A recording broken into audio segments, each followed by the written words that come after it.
Mi nombre es Ana María Castillo Moreno, nací en 1961 en Berlanga, un pueblo de la provincia de Badajoz, enclavado en plena Campiña Sur.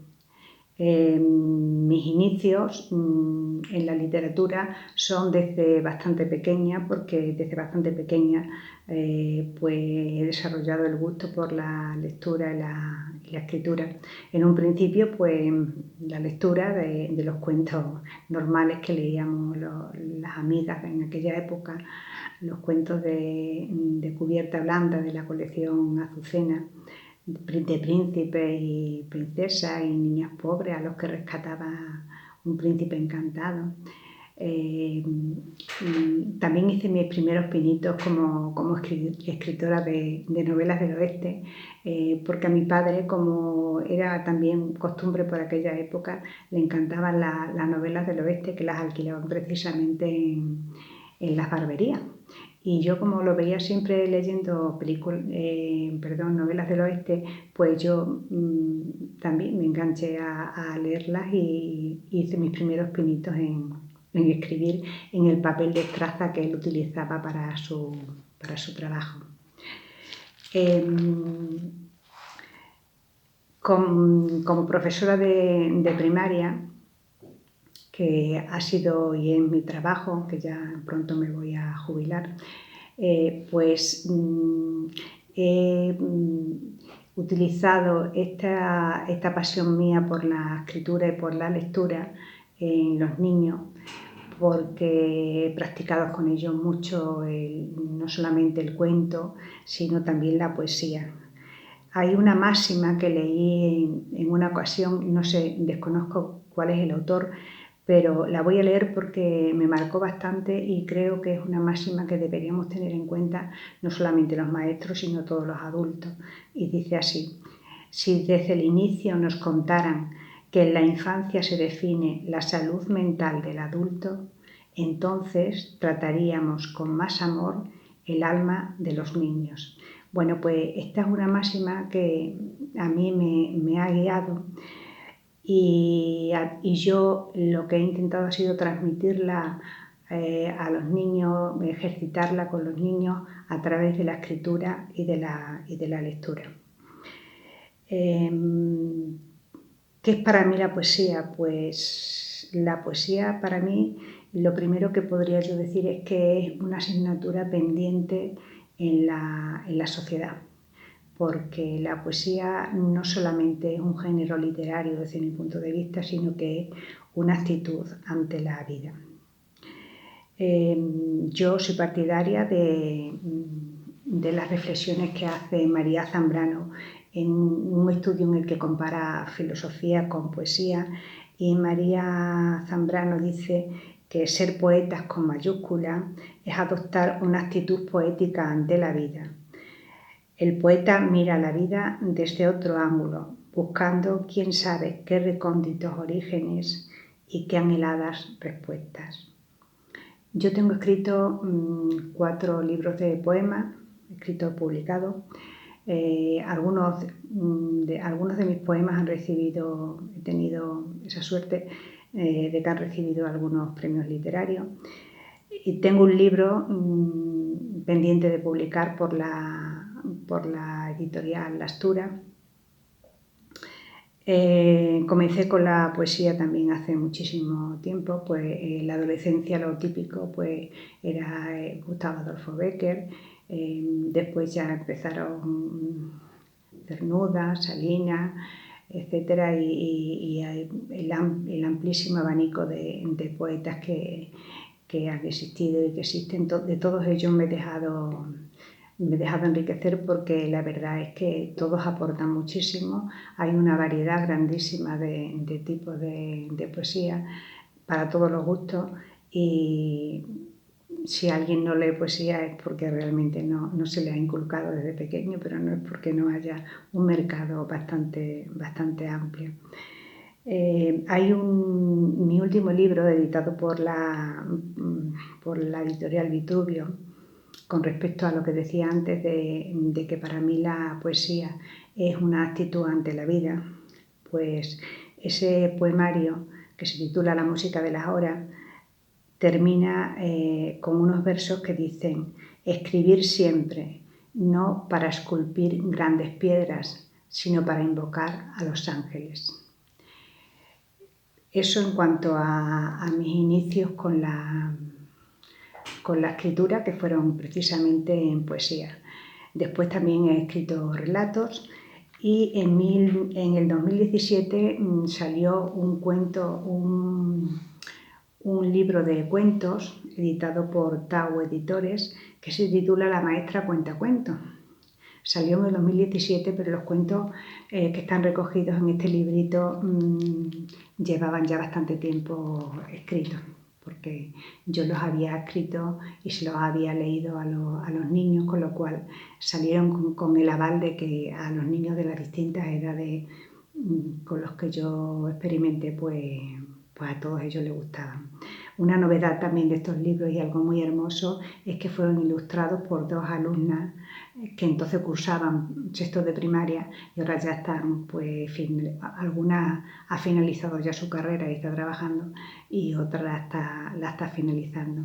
Estos cuentos que se llaman La maestra cuenta cuentos, pues conviven con valores como la honradez, la valentía, la generosidad, la gratitud, la protección de la naturaleza, pero siguen la línea de los cuentos de hadas o cuentos maravillosos, que son los que a mí más me han marcado, y además que yo pienso que este tipo de cuentos es el que más ayuda a equilibrar el sistema emocional del niño, porque responden a las eternas preguntas de por qué, el para qué, cuál es el sentido de la vida. En todos ellos el protagonista tiene que superar una serie de obstáculos que al final, con la ayuda de otros, consigue superarlo, con lo cual es un ejemplo también para los niños. En fin, que a mí el tipo de cuentos que a mí me gusta es este.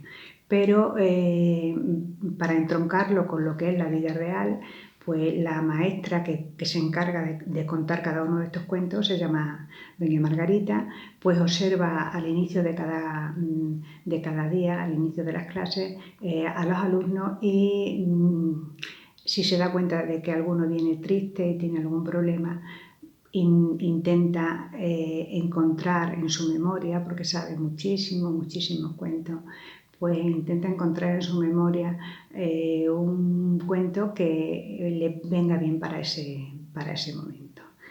Así que todos estos cuentos tienen una moraleja, terminan con un pareado, y para los niños también es una forma de leer y de divertirse. Esta primera colección tiene 4 cuentos, pero hay otros 4 que están pendientes también de ser publicados. Y ahora ya, después de escribir mucha poesía, he escrito muchísima poesía, de escribir relatos, de escribir cuentos para niños, pues me apetecía dar el salto a la narrativa de una forma más amplia, o sea, a la novela, porque me apetecía mucho contar una historia a través de más páginas, de tener yo todas las páginas que quisiera para desarrollar la historia. En la poesía, aunque al final sea también el poema una historia, pero todo está mucho más concentrado. Y se me ocurrió escribir esta novela, Tiempos convulsos, de la editorial OAC, que tiene como subtítulo España 1959-1980, apostaron por la paz, el amor y la dignidad. Esta novela, pues, se centra en un pueblo pesquero del País Vasco, y está centrada en esas 2 décadas porque yo conocía y conozco a personas que estuvieron viviendo allí como emigrantes, otros estuvieron allí destinados temporalmente en distintos tipos de trabajo, y también conozco personas que son autóctonas del País Vasco. Y bueno, pues me quedé con los comentarios que ellos me hacían de cómo era la vida de difícil en aquellas épocas, las dificultades que tenían los inmigrantes para iniciar la convivencia con los autóctonos, todo el tipo de problemas que surgieron después con ETA, los problemas que había también en cuanto al paro, a las revoluciones en las empresas, cuando hacen las peticiones de subida de sueldo. O sea, fueron unas décadas muy convulsas y en el País Vasco pues adquirieron un carácter bastante especial. Por eso yo me decidí por que mi primera novela se centrara en estas 2 décadas y en este lugar, en el País Vasco, aunque luego acaba en Extremadura. Para ello realicé una serie de entrevistas orales, lo mismo en el País Vasco como en Extremadura, y también pues tuve que documentarme bastante pues a través de libros y de otra serie de documentos escritos que conseguí que llegaran a mis manos. Las entrevistas orales fueron maravillosas, siempre son mucho más atractivas que la documentación escrita porque captas el alma también de la persona cuando está rememorando su experiencia. Luego lo que hice fue, pues claro, seleccionar toda esa documentación y ya pues disponerme a escribirla.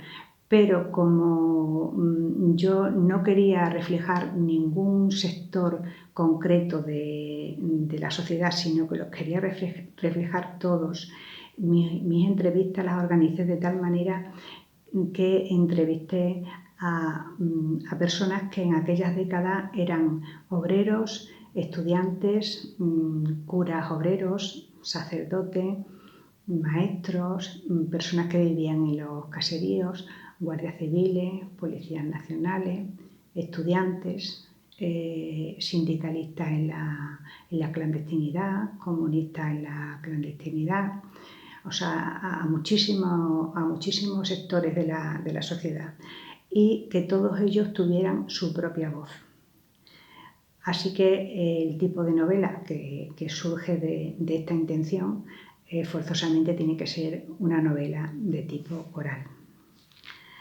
Así que Tiempos convulsos pues narra las historias entrelazadas de personajes de distintas procedencias geográficas, diferentes ideologías políticas y religiosas, diferentes clases sociales, diferentes generaciones, ofreciendo una mirada distinta de la posguerra y de la transición españolas.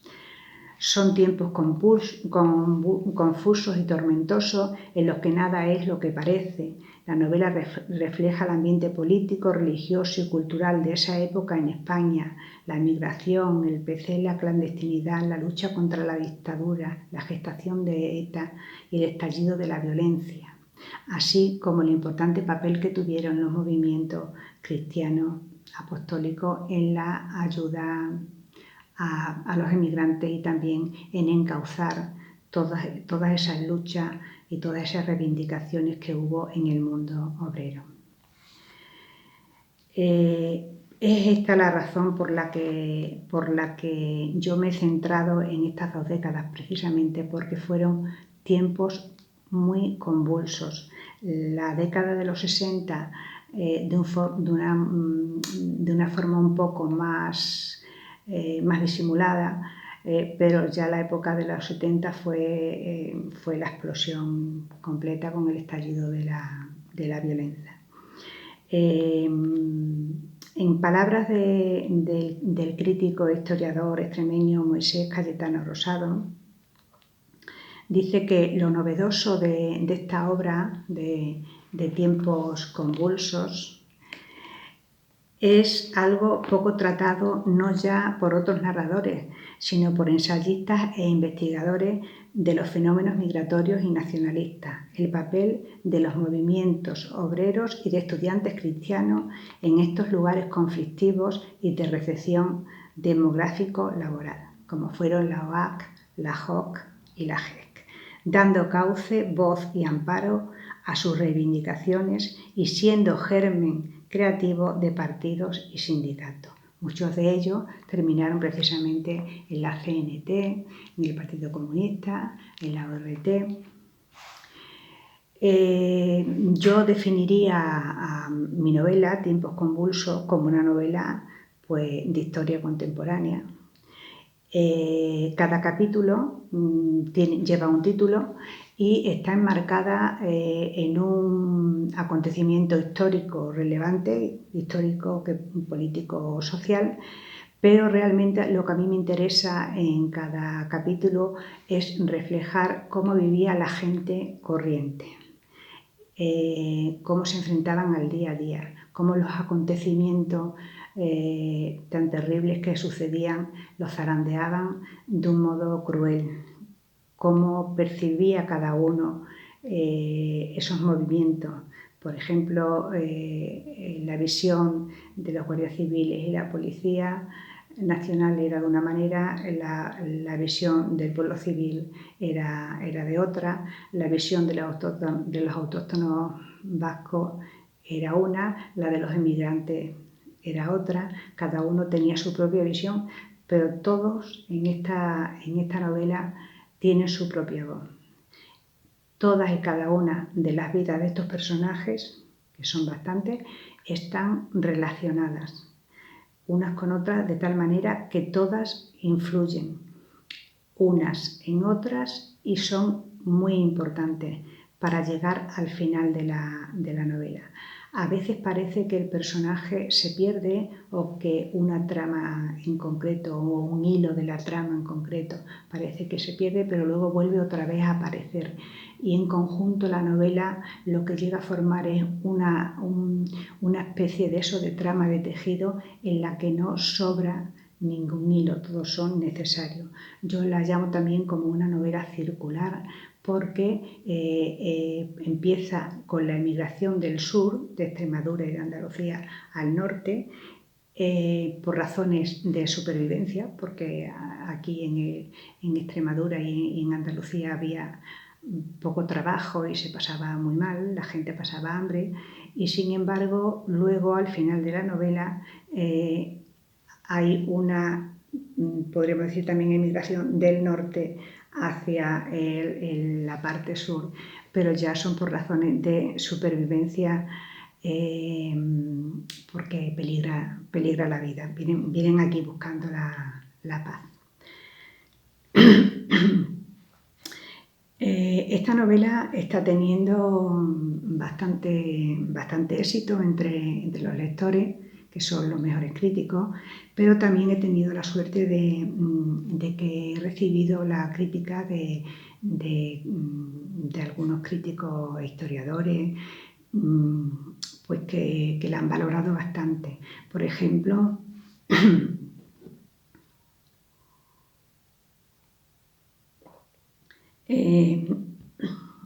tenemos a Manuel Pecellín Lancharro, que aquí en la contraportada aparece precisamente una reflexión suya, y Manuel Pecellín Lancharro dice que estamos ante una novela muy trabajada, bien documentada, de prosa ágil y cuidada, y los distintos personajes muy bien definidos. Una obra interesante, escrita además para un amplio y variado abanico de lectores a los que no dejará indiferente. Volumen con 500 millar de páginas donde da curso a sus indudables dotes narrativas, eso sí, sin renunciar al gusto por las palabras, a la voluntad de estilo que distingue a todos los poetas cuando se deciden por el relato. En efecto, lo primero que sobresale aquí es la calidad de su prosa ágil, casi todas las oraciones son simples y breves, sin coordinaciones o subordinaciones, y precisa, con abundancia de imágenes. Yo esto sí lo he pretendido desde un principio, que la prosa fuera ágil, que a pesar de la densidad del contenido se leyera con mucha facilidad. Por eso precisamente las frases son cortas, abunda mucho el diálogo. No abunda la descripción, sí la hay, pero no abunda mucho. Y cuando utilizo la descripción, ahí, como dice muy bien Pecellín, pues sale mi vena poética, con lo cual se suaviza un poco pues la dureza de algunos párrafos. Otro crítico, profesor de literatura española, Antonio Salguero, dice que el libro mantiene la tensión narrativa sin forzar en ningún momento el discurrir de su relato de principio a fin, a pesar de su largo recorrido, y además lo hace con naturalidad y sin forzar en ningún momento el equilibrio de la narración. Es una obra de carácter divulgativo para todos aquellos lectores que quieran conocer el ambiente obrero que ella justamente describe. Y aquí quiero hacer hincapié, haciendo también referencia a lo que decía Manuel Pecellín, es una obra para un amplio abanico de lectores. Por ejemplo, entre ellos, pues no debería de dejar indiferente a los alumnos de las facultades de Ciencias Políticas, miembros de sindicatos, historiadores, investigadores, todos ellos si se sienten atraídos por el surgimiento y la evolución de los movimientos obreros cristianos, socialistas, comunistas, nacionalistas, etc., en el País Vasco. Tiempos convulsos es un libro imprescindible también para conocer lo que sucedió en aquella zona del norte de España, porque se ha ubicado desde un principio en el nivel intrahistórico. Ya dije que a mí no me interesaban los grandes personajes, sino las personas corrientes, cómo vivían el día a día. Es decir, se centra la obra dentro de la historia cotidiana de la gente común, que es la que hace la historia y en donde suceden los hechos que se configuran. Por último, tengo aquí también la reseña de Emilio Porta, escritor y vicesecretario de la Asociación de Escritores y Artistas Españoles, que dice: es difícil de una novela de más de 400 páginas que no sobre ni una sola línea. Es una novela realista y humanista que merecería ser una novela de culto, porque es imposible dejar de leerla ni un solo instante. Es imposible no llegar hasta el fondo en todas y cada una de sus páginas. En definitiva, no solo un gran libro, sino un libro indispensable, un libro que abre nuevas perspectivas y análisis de unos años convulsos en la historia de España, de los movimientos obreros y políticos de la época y más particularmente en el País Vasco. Un libro que nos habla también de amor y de amores, de sentimientos profundos, de reconciliación y perdón. Un libro lleno de imaginación y memoria que cautivará a todos los que tengan la suerte de leerlo. Pues yo estoy muy contenta, como es natural, con estas críticas, pero es que coinciden con lo que los lectores también me dicen. Lectores, lo mismo que no han vivido en aquella época, que son menores de 40 años y no han vivido en aquella época, y a los que les ha interesado bastante, y para los que no la han leído, digo que les pueden interesar mucho. ¿Por qué? Pues porque toda época surge como consecuencia de lo que sucedió en la anterior. Entonces, si conocemos estas 2 décadas tan importantes, sabremos cuál es el proceso que se siguió para llegar a la democracia que ahora tenemos, que podrá gustarnos más o menos, todo es mejorable, pero que no nos la han dado regalada, sino que ha costado mucho sacrificio, han costado muchas revueltas, muchas manifestaciones, han costado encarcelamiento, exilio, vidas, y eso es conveniente que la gente lo sepa y que los jóvenes lo sepan y lo valoren. Las generaciones pasadas tuvieron que pagar un precio muy alto. Hay por ejemplo, en un blog, una manifestación de un chico bastante joven, de unos 20 años, que se apoda Chispa Roja, y es un joven de la Juventud de Unificación Comunista, en la que dice que está escrita de forma cercana y busca que podamos empatizar y comprender a los personajes.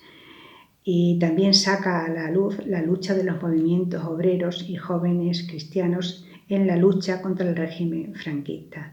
Este joven, recuerdo que disfrutó mucho con una de las presentaciones que nosotros hicimos. Otro compañero que también puso una reseña en Facebook, me parece que fue, pues me hizo gracia porque publicó la foto de su suegra y ponía como subtítulo: mi suegra se está enganchando. Me emocionó una carta de una señora que vivió en aquella época, que tiene 92 años y se llama Carmen Campello, de Elche, que dice que no solamente ha leído el libro, sino que lo ha vivido, que ha revivido todo lo que pasó en aquella época. Cuántos recuerdos, cuántas experiencias vividas en nuestra carne. Tenemos tanto para contar. Se hizo lo que se pudo. Así y todo estábamos nuestros nombres en la lista negra. Estos movimientos, pues porque esta señora pertenecía a la OAC, pues sí, estaban en la lista negra, eran muy molestos para el franquismo. En general, yo creo que esta obra debería leerse y debería haberse escrito, aunque no lo hubiera escrito yo, por cualquier otro, porque ya digo que es muy importante para comprender desde otro punto de vista diferente a como se nos ha contado hasta ahora, que no digo que no sea cierto, pero comprender los entresijos cotidianos de la gente del pueblo, de cómo vivieron aquellos momentos tan convulsos y cómo llegaron a la democracia, y cómo luego también se decepcionaron, porque uno de ellos me decía que en un principio toda la izquierda estaba unida en contra de la dictadura, y sin embargo, cuando ya se consiguió la transición, pues empezó el quítate tú que me pongo yo, y ahí ya todo empezó a politizarse. Y bueno, pues esa unión que había en el pueblo para derrocar la dictadura, pues de alguna manera se perdió. Hay un párrafo con el que voy a terminar, y es que en esta novela yo le quiero dar un papel muy destacado a las mujeres. Aquí hay en la novela 3 o 4 historias de amor apasionantes, entrelazadas como todo, unas con otras, y son las mujeres las que sostienen la novela. ¿Por qué? Pues mirad, porque el grupo de mujeres, todas ellas, desde el silencio, el dolor, la alegría, la renuncia, el trabajo, la intuición, el amor, la amistad, el compromiso con la verdad y la justicia, sostienen el desarrollo de los hechos, facilitan el encuentro de unas con otras, la apertura de miras, hacen posible que los conflictos se resuelvan felizmente y que, por muy terribles que sean los hechos ocurridos a través del arrepentimiento y el perdón, pueden acortarse distancias, aunque el olvido sea imposible, sí se puede cicatrizar heridas y hacer posible la convivencia. Este es el mensaje, o uno de los mensajes principales de la novela.